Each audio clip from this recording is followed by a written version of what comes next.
வணக்கம். மகர ராசி நேயர்களுக்கு 2025ஆம் ஆண்டு சனிப்பெயர்ச்சி உங்களுக்கு 3ஆம் இடமான ஸ்தானத்துக்கு அவர் வராரு. 3ஆம் இடத்துலேருந்து 5ஆம் இடம், 9ஆம் இடம் மற்றும் 12ஆம் இடம், இந்த 3 ராசிகளையும் 3 இடங்களையும் அவர் பார்வையிடுறாரு. ரிஷபம், கன்னி மற்றும் தனுசு ராசிகளுக்கு பார்வையிடுறார். 3ஆம் இடத்திலிருந்து அவர் 5ஆம் இடமான ரிஷபத்தையும் 9ஆம் இடமான கன்னியையும் 12ஆம் இடமான தனுசையும் பார்க்கிறாரு. ஒரு நல்ல ஒரு காலமாகவே உங்களுக்கு அமையும். எந்த ஒரு தொழில் தொடங்கினாலும் அதிக முதலீடுகள் இல்லாமல் கொஞ்சம் நல்லபடியாகவே நீங்கள் ஸ்டார்ட் பண்ணி, இப்போ ஏதாவது தொழில் பண்ணிக்கிட்டு இருக்கீங்கன்னா அந்த தொழிலை விருத்தி பண்ணி நீங்கள் செஞ்சுக்கலாம். புதியதாக தொழில் தொடங்கும்போது கொஞ்சம் வெயிட் பண்ணி அது சரியாக இருக்கா இல்லையா, அதுக்குண்டான பேப்பர்லாம் கரெக்டாக இருக்கான்னு பார்த்து சைன் பண்ணி அதுக்கப்புறம் இறங்குறதுன்றது ஒரு சிறப்பு தரும்.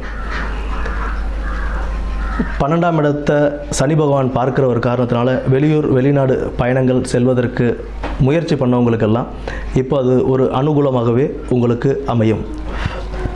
9ஆம் இடம் பாக்கியஸ்தானத்தையும் சனி பகவான் பார்வையிடுறாரு.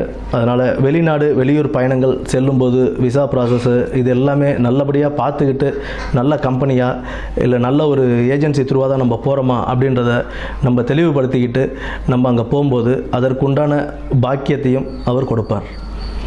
நல்ல ஒரு கம்பெனியில் போய் ஜாயின் பண்ணி நல்ல வேலையில் சேரலாம். எதுவாக இருந்தாலும் நேர்மையாக செயல்படணும். காசு கட்டி நம்ம வெளியூர் போகணும் வெளிநாடு போகணும் அப்படின்னு பிளான் பண்ணோம் அப்படின்னா சனி பகவானை பொறுத்த வரைக்கும் நேர்மைக்கு புறம்பாக நம்ம எப்போ போனாலுமே நமக்கு அதில் ஒரு வெற்றியை கொடுக்க மாட்டார். அதில் உள்ள கஷ்டங்களை தான் கொடுப்பார். அதனால் நேர்மையான முறையில் தொழிலை தொடங்கி எங்கே தொழிலுக்கு போனாலுமே நேர்மையான முறையில் நடக்கும்போது அதற்குண்டான பலன்கள் நமக்கு கைமேலே கிடைக்கும்.